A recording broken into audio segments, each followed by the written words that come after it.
Bueno, continuamos aquí con el ejercicio de rotación en el plano.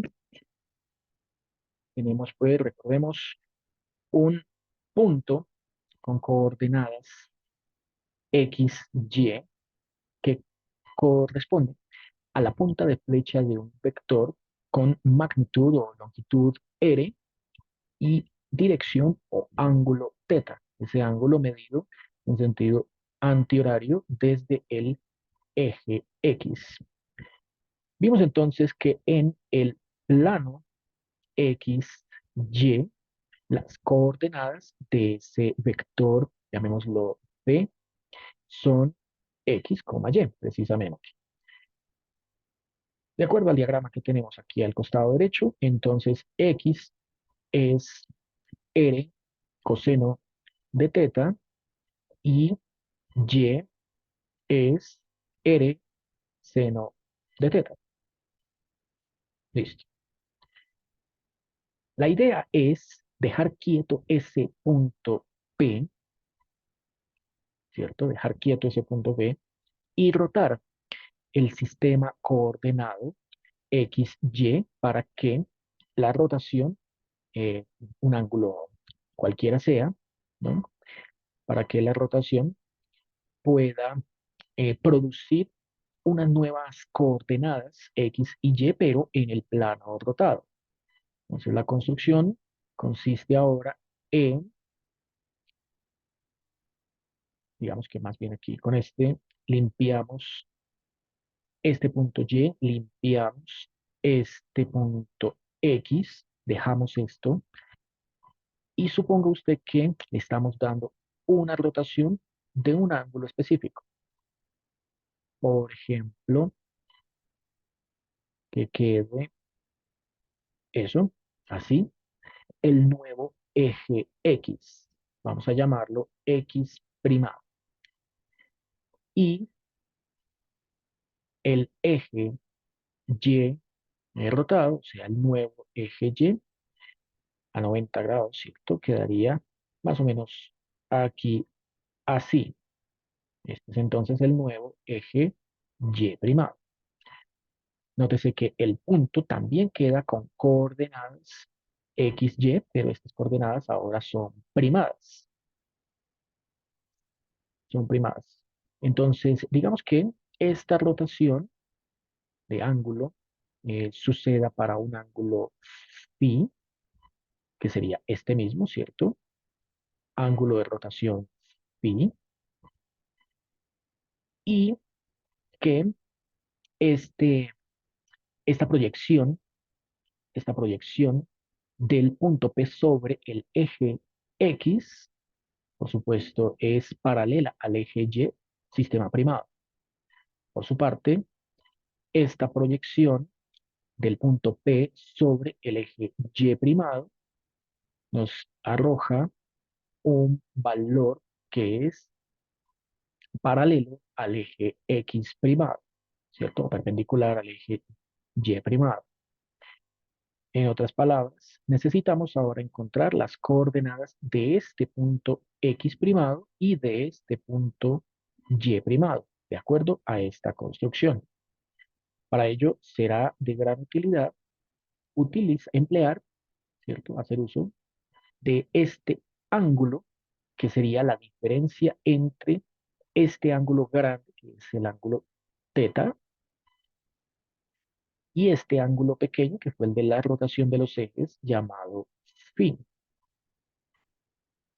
Bueno, entonces, en términos de esta geometría que tenemos ahí planteada en la figura, plano X primado, Y primado.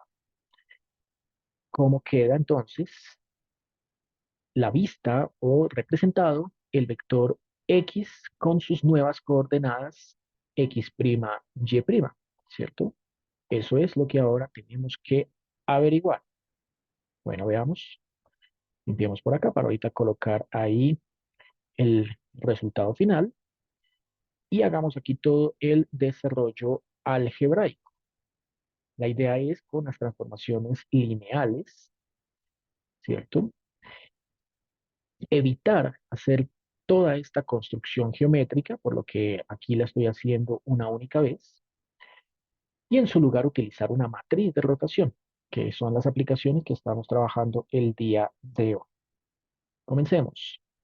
Este punto X primado, tal y como lo estamos viendo acá, ¿cierto? Es la distancia que podemos apreciar ahí entre el origen coordenado y esta marca que describí como X primado.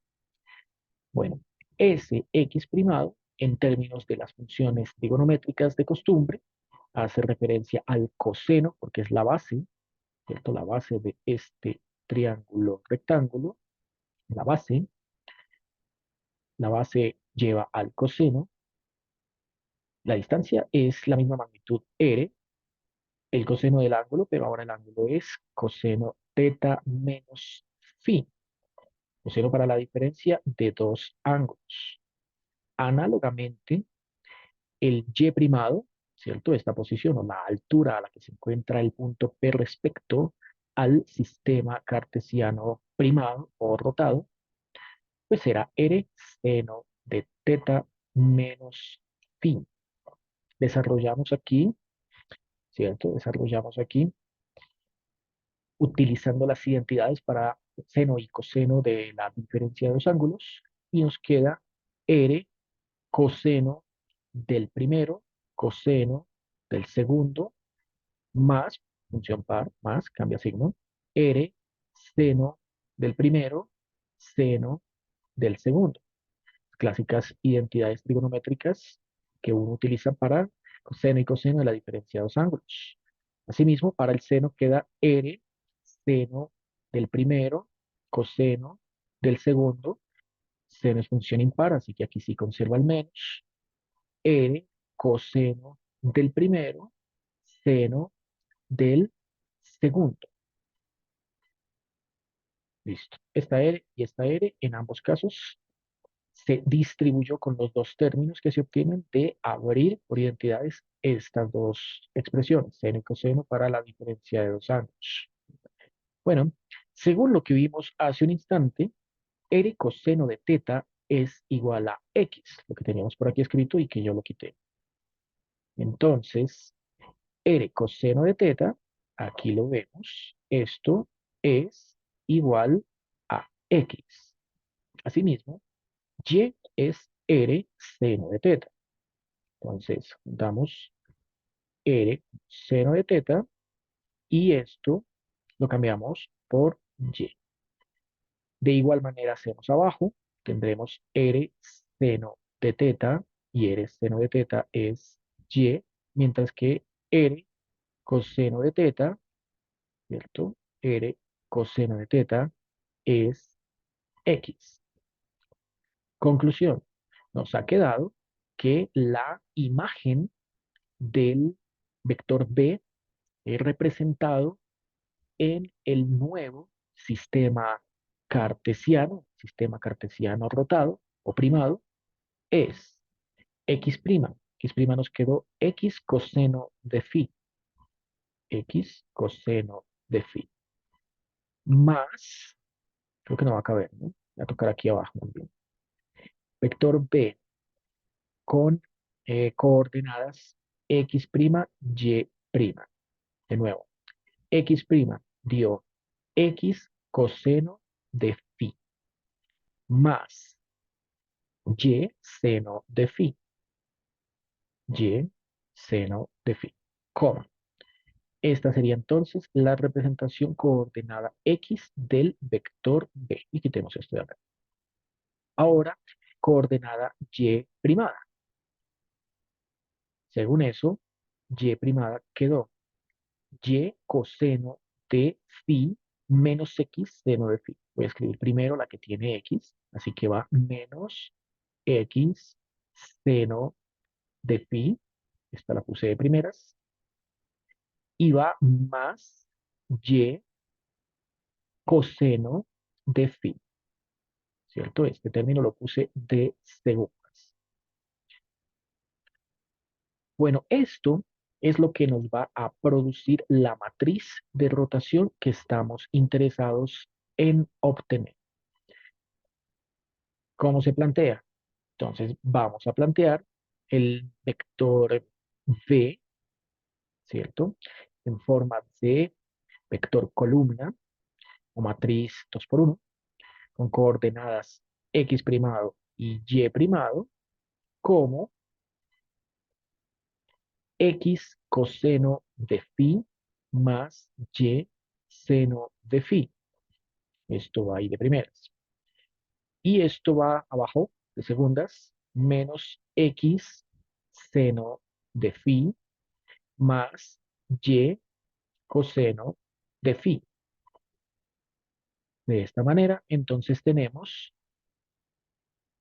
el producto matricial entre el vector columna dado por las coordenadas en el sistema no rotado x,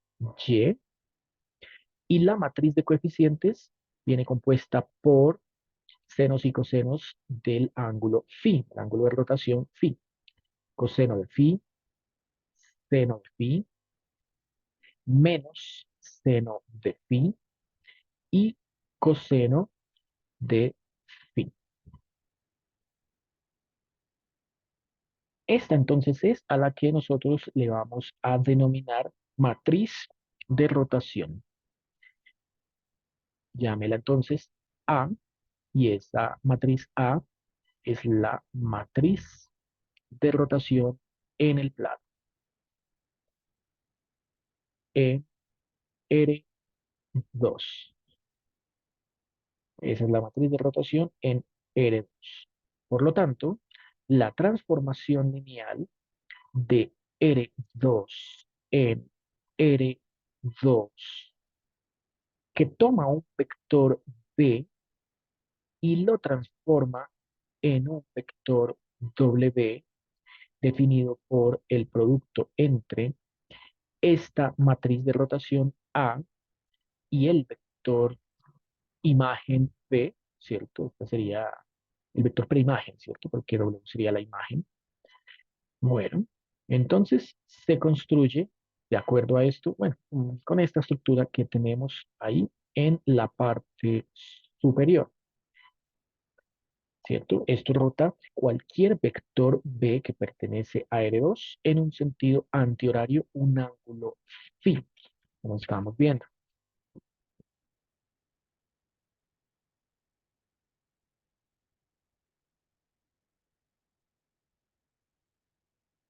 Bueno, ¿qué pasa entonces si calculamos la magnitud de este vector B? Analicemos qué pasa con la magnitud de ese vector B. Bueno, sabemos que R, esta R que vimos por acá, ¿cierto? Esta R es la longitud del vector B, que phi es el ángulo medido en sentido antihorario, ¿cierto?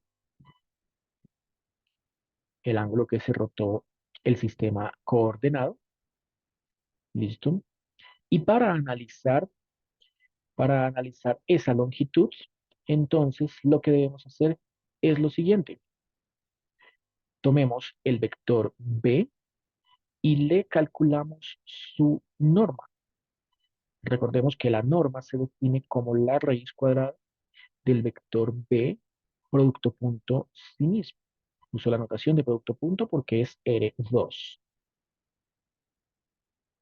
Entonces, el vector B, ¿cierto? El vector B que venía dado con las siguientes coordenadas. El vector B venía dado con las coordenadas R coseno de teta, R seno de teta. Lo escribimos así tal cual. R coseno de teta, R seno de teta. Ese vector hay que operarlo en producto punto consigo mismo. R coseno de teta, R seno de teta. Este producto punto, que es un producto punto clásico en R2, produce lo siguiente. Primera componente con primera componente, al multiplicarlas da R cuadrado coseno cuadrado, más segunda componente con segunda componente, al multiplicarlas nos queda r cuadrado seno cuadrado. De aquí vemos que nos ha salido la identidad pitagórica fundamental. Pues r cuadrado es factor común y coseno cuadrado más seno cuadrado es igual a 1. Por lo tanto, esta expresión nos da la unidad. De esta manera hemos encontrado que la magnitud del vector b es r, tal y como se esperaba, r positivo. Este mismo análisis que acabo de llevar a cabo, que acabo de realizar aquí para el vector b, vamos a utilizarlo para estudiar la transformación que sucede sobre el vector b. O sea, qué ocurre después de que se efectúa el producto con la rotación. Veamos. Entonces dice acá que es la raíz cuadrada de la transformación sobre b punto la transformación sobre b. Y la transformación sobre b, ¿cierto? Nos daba este vector. Vámonos un poquito, porque era justamente este vector, ¿cierto? B representado en sus coordenadas x primado, y primado, ¿cierto? También puede expresarse como la transformación del vector b. Entonces, tiene x coseno de phi más y seno de phi. Recordemos que esta expresión salía de acá, ¿no? O sea, r coseno de teta menos phi. Escribamos esa expresión. R coseno de teta menos phi. Seno de teta menos phi, coma, R seno de teta menos phi. Esas eran las coordenadas x y y del vector b, pero después de someterlo a una transformación, que sería la matriz de rotación. Y como estamos haciendo el producto punto, entonces volvemos a escribir lo mismo. El vector con coordenadas r coseno de teta menos phi, coma, r seno de teta menos phi. Listo. Al hacer este producto punto, encontramos lo siguiente. Al hacer este producto punto, encontramos lo siguiente. Raíz cuadrada de primera componente por sí misma dará r cuadrado coseno cuadrado de teta menos phi más segunda componente por sí misma queda r cuadrado por seno cuadrado de teta menos phi. Igual que antes, aquí r cuadrado es factor común, así que lo dejo por fuera de una raíz y lo que queda por dentro que es la identidad pitagórica, pero ahora con argumento teta menos phi. Coseno cuadrado, seno cuadrado de teta menos phi. De nuevo, esa identidad pitagórica es igual a la unidad, puesto que ya sabemos que se cumple para todo ángulo que sea el mismo para el seno y el coseno. La suma del cuadrado del coseno con el cuadrado del seno siempre da la unidad, siempre y cuando estos ángulos sean el mismo. Aquí, como vemos en la parte superior, es exactamente eso mismo que acabo de hacer, pero con ángulo teta, y aquí es ángulo teta menos 1. Conclusión, hemos encontrado que la transformación, la magnitud de la transformación lineal es igual a R, y esto se conoce como invariante matemático. Pues, si el vector original, su norma es R, la norma de la transformación también da R. En otras palabras, una rotación conserva la longitud.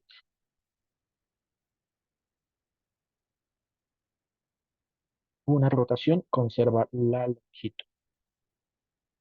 Bueno, y si son rotaciones en tres dimensiones, cuando la rotación se da en tres dimensiones, bueno, vamos a encontrar tres posibilidades, obviamente, una por cada eje. Rotaciones en 3D.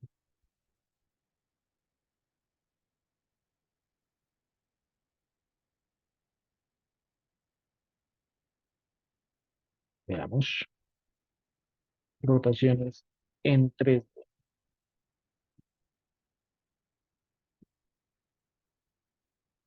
Bueno, en tres dimensiones, básicamente el análisis que uno hace es muy parecido al anterior, ¿cierto? Nótese que aquí teníamos, nótese que aquí teníamos lo siguiente. Volvámonos un poquito. En este diagrama, ¿cierto? En este diagrama, cuando se rotó un ángulo teta, un ángulo phi, perdón, el ángulo phi es el ángulo de rotación del vector del sistema coordenado en dirección antihoraria. El vector B conserva su posición, queda quieto, anclado donde estaba, pero ahora con dos representaciones, una en un sistema primado y otra en un sistema no primado. Suponga que a esta misma construcción se le va a agregar un tercer eje, y este tercer eje es precisamente el eje Z. Si construimos por acá el eje Z, lo que estamos haciendo entonces es fijar el eje Z y darle una rotación al plano XY. Esto es lo que uno diría una rotación alrededor del eje Z.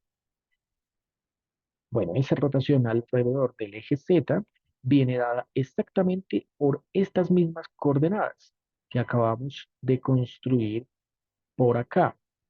Entonces, echémosle un vistazo, ¿cierto? Y diremos que X coseno de phi más Y seno de phi, antes eran las coordenadas del nuevo X en el sistema primado. Y menos X seno de phi más Y coseno de phi eran las antiguas coordenadas en el sistema primado, pero bidimensional.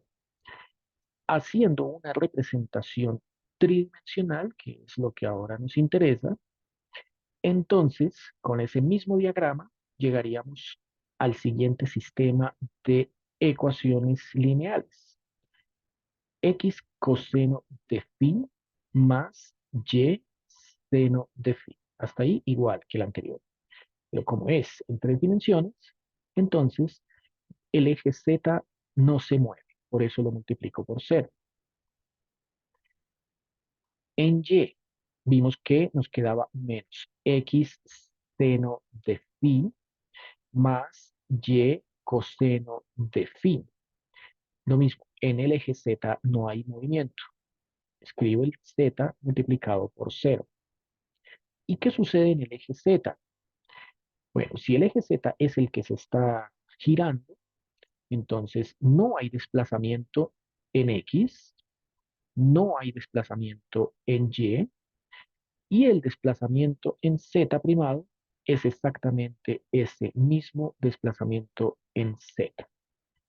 Por lo tanto, esto me produce la matriz, esto me produce el sistema matricial, ¿cierto? Me produce el siguiente sistema matricial, que sería X primado, Y primado, Z primado, igual ahora, la matriz es 3 por 3 con entradas coseno de phi, seno de phi y cero, primera fila, menos seno de phi, coseno de phi y 0, segunda fila, y 0, 0, 1 en la tercera fila.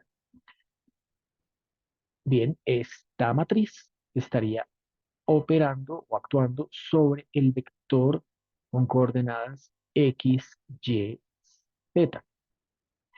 Y a este vector de acá le llamaríamos vector x primado, a este vector de acá el vector x mayúscula sin primar, y a esta matriz le llamaremos matriz de rotación con subíndice z, o sea, matriz alrededor del eje z. Esta, como vemos, es una transformación de R3 en R3, una transformación de R3 en R3, tomando un vector B y operándolo de tal manera que quede, ese vector quede modificado por esta matriz de rotación a z multiplicando precisamente a d. Esto es lo que llamaremos la transformación del vector B. Bueno, sin ir demasiado lejos, la construcción tridimensional, cuando giremos alrededor del eje Y y alrededor del eje Z, van a quedar de la siguiente manera. Alrededor del eje Y, la matriz de transformación es la matriz de transformación A sub Y es coseno de phi 0 menos seno de phi 0, 1, 0, seno de phi 0 y coseno de phi.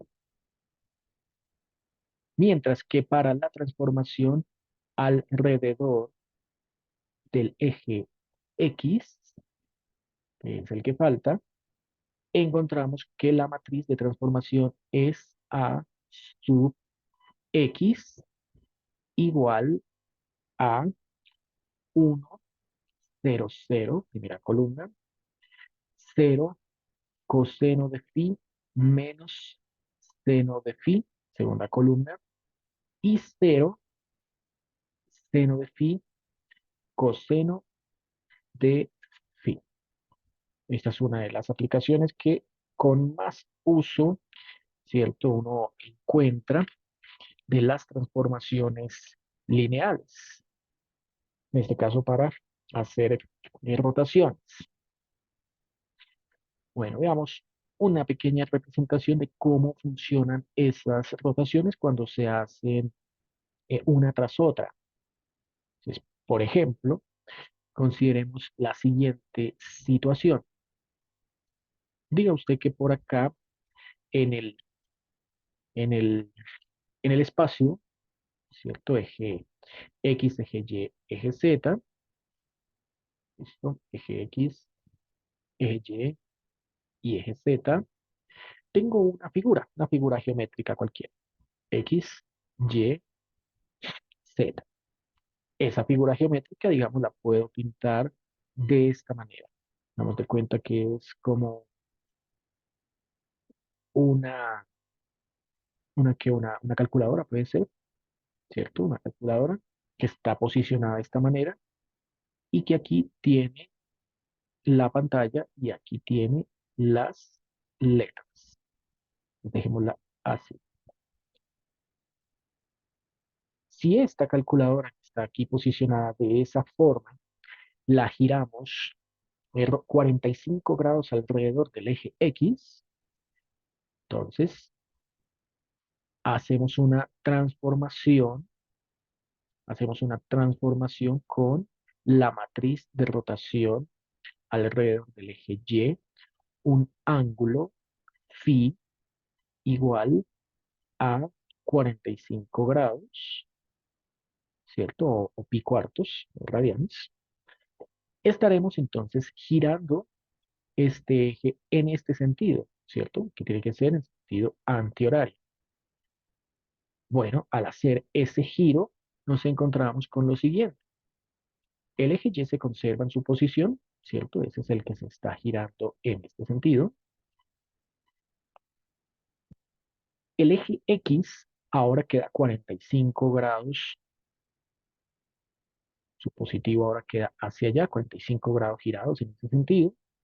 Y el eje Z ahora queda aquí así, 45 grados girados también en ese sentido antihorario, para mostrarnos que la calculadora ahora quedó posicionada de la siguiente manera. Entonces, tenemos en la calculadora, aquí la pantalla, ¿cierto? Y aquí las teclas. ¿Listo? Si además de esa primera rotación, ¿cierto? Que sería la rotación, transformación en Y del vector B, dada por A sub Y, 45 grados, actuando sobre el vector B. Le aplicamos una nueva transformación, pero esta alrededor del eje Z. Entonces, apliquémosle la matriz de rotación Z, un ángulo 90 grados. ¿Cómo queda la figura si le aplicamos una nueva rotación? Una segunda rotación, hasta que sea la primera, ¿cómo quedará la segunda? Entonces, la segunda dice que ahora vamos a girar en este sentido, ¿cierto? Sentido antihorario, el eje Z para que se desplace ese plano XY. Entonces, el eje Z queda así, quieto, tal cual como aquí nos había salido. Ese eje Z no cambia, es el mismo. 90 grados significa que este eje Y ahora va a quedar posicionado de esta manera. El eje Y ahora queda por acá, 90 grados, 90 grados. Y el eje Z, el eje X, ahora queda en donde antes estaba el eje Y, es decir, aquí, así. Aquí estaba horizontal y ahora quedó vertical, 90 grados. Listo, después de haber hecho esta segunda transformación, ¿cierto? Dada por este ángulo de 90 grados alrededor del eje Z, encontramos que ahora, ¿cómo queda posicionada la calculadora? Entonces la figura dice que ahora la pantalla queda en la parte inferior, ¿cierto? Ahí vemos la pantalla y el teclado queda aquí en la parte superior. Entonces sería algo así, ¿cierto? Sería algo así. Aquí el cuerpo de la calculadora, así, así, listo. Y aquí las teclas. Esa es la nueva posición en la que termina la calculadora, ¿no? Bueno, esta transformación que que acabo aquí de plantear sería la transformación Z sobre la matriz de rotación, o sea, sobre la transformación Y de B. Esto se conoce como composición de transformaciones y que me dio como resultado operar la matriz de rotación en Z, que dio 90 grados, por la matriz de rotación en Y, que reemplazamos con 45 grados, y sobre el vector B. Geométricamente, esa sería la representación de dos transformaciones consecutivas, pero una primero que la otra, ¿no? Porque si cambiamos el orden de las transformaciones, nótese qué es lo que vamos a obtener. Entonces, de nuevo, suponga que tiene la misma posición original de la calculadora. Entonces, hagámoslo rápido. Por aquí tengo el eje X, el eje Y y el eje Z, tal y como al principio lo habíamos planteado. La calculadora está ubicada de esta manera, ¿cierto?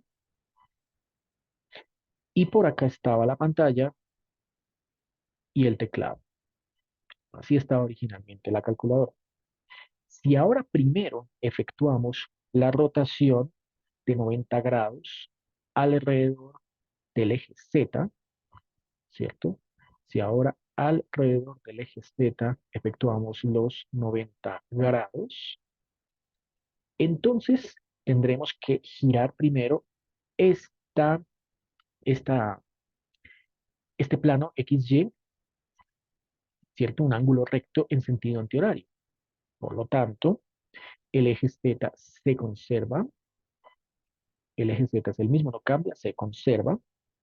El eje X ahora queda completamente vertical y el eje Y, que antes estaba vertical, ahora queda completamente horizontal. Ahí quedaría. Bueno, si se está haciendo esta rotación, ¿cierto? En este sentido, ¿cómo queda posicionada ahora la calculadora, la figura? Esa figura nos está mostrando que ahora queda de cabeza, ¿cierto? Queda aquí así, ¿cierto? Queda de cabeza, así, pero con la pantalla en la parte posterior. Entonces, ya no se ve por acá, ya no se ve por acá tampoco el teclado, queda de cabeza en la parte posterior. Aquí abajo quedaría la pantalla. Bueno, y si después de esto se le somete a una nueva transformación, pues esta de acá es primero someter bajo la transformación Z el vector B y obtener matriz de rotación en Z 90 grados actuando sobre el vector B. ¿Qué pasaría si ahora sí se efectúa la matriz de rotación de 45 grados, pero alrededor del eje Y? Z sino Y. ¿Qué sucede? ¿Cómo queda la forma final? Posicionado, ¿cierto? Esa figura, ¿cómo queda la forma final? En ese caso, pues bueno, lo que uno tiene es que ahora es el eje Y el que se queda quieto y el que ahora toca girar en este sentido antihorario. O sea, se gira el plano XZ. 45 grados sugiere lo siguiente. Tengo por acá el eje Y, estoy haciendo el giro en este sentido, antihorario. Z gira 45 grados. Entonces, al girar 45 grados Z, tenemos lo siguiente. Encontramos por acá la nueva posición del eje Z, ¿cierto? Quedaría aquí así, la nueva posición del eje Z, y la nueva posición del eje X quedaría hacia allá, ¿cierto? Así. Esta es la nueva posición del eje X. Luego, la calculadora sigue quedando de espaldas, ¿cierto? Está con la pantalla y con el teclado hacia la cara que no se ve, sigue quedando de espaldas, así, así, mejor, ¿cierto? Así, así, listo. Y tendríamos que la pantalla sigue en la parte inferior, pero de esta manera, y el teclado sigue en la parte superior, pero de esta manera, oculta. O sea, está por la parte de atrás la pantalla y el teclado, ¿cierto? Por la parte de atrás. Como vemos, la forma final es distinta en un caso que en otro. Este es el resultante de aplicar transformación Y a la transformación Z del vector B. Como ven, la composición es completamente diferente. Aquí se efectuó Y 45 grados, pero después de haber efectuado la transformación en Z 90 grados sobre el vector original B. Entonces, estas dos representaciones finales, que evidentemente no son iguales, esta de acá y esta de acá, sugieren la no conmutatividad de las transformaciones lineales. Entonces, ahí podemos concluir, ¿cierto? Lo siguiente, la composición de transformaciones lineales no es conmutativa. En otras palabras, la transformada de z sobre la transformada de y del vector b no es igual que la transformada de y de la transformada en z del vector b. Esta era una consecuencia de lo que uno estudia en primer corte de álgebra lineal y es la no conmutatividad de las matrices. En este caso sería que la matriz A, Z, evaluada en su ángulo, al multiplicarse por la matriz Y, es distinto de obtener el resultado de multiplicar primero la matriz Y 45 grados con la matriz Z y sus 90 grados, ¿cierto? Normalmente el producto matricial no conmuta. Para que el producto matricial conmute, recordemos que tenían que ser inversas. Esta la inversa de esta. Y en cuyo caso, el producto entre una matriz y su inversa sabemos que nos da la idéntica. Bueno, estimados ingenieros, por hoy ha sido todo. En la próxima clase continuamos con más aplicaciones de las transformaciones lineales. Sería reflexiones, dilataciones, contracciones, deslizamientos, proyecciones, ¿cierto? Y la parte final, que es el kernel o núcleo de una transformación. Por hoy es todo. Nos encontramos en la próxima.